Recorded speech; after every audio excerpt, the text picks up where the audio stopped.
So ajali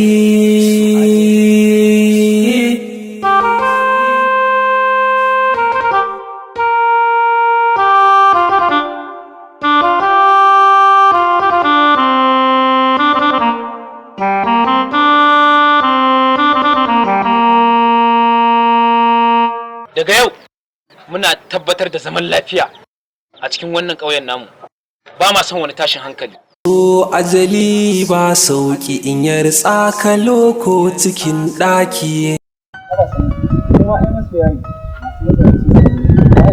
Dokar ki sake in ƙara ganin ki da wannan yaron. Hakom na tabbata takobin da ka sa ba zai tabbata da zan ba. Na san burin kaza takalminta, to an zo gaɓar gurin. Takalminta zai bar kafar ta zomo. Duk kwaɗayin ƙuda ƙaryar shi ya ɗau mushin giwa. Zan bi ki kamar yadda kare yake bin me shi. Tabbas na ga alamar hankalinka baya tattare da kai ko kuma in ce baya jikinka. Domin idan ba haka ba, ta yaya kake tunanin za ka yi wa dutse magana har ya baka amsa? A garin nan wai akwai ma wanda yake son ɗan tanko? Wanda kuke gani a banza kuke ganin shi a ɗan iska. To shi ma dole yana da wanda suke son shi. Ba riba sai dai asara. Babu abun burgewa ga wanda ke maimaita kirari bayan kirari. Ai abin da ina ido ɗaya hanka. Kun na iya biya hanke sa ya sha bambam. To nan mu gidan malamai ne. Kai Salim, ina wannan wautaccen ɗin neman yake? Ya tafi koyo sallama. Kai ka manta cewa a gaban sarki dan tagwa ke? Ba da lokacin da zan yi ba ku lokaci.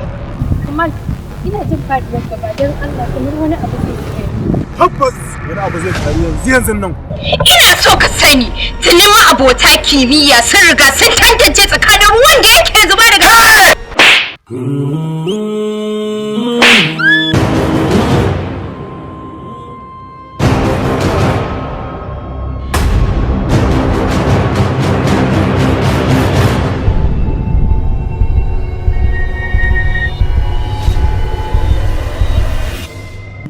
Kai da wannan mummunan kaddara.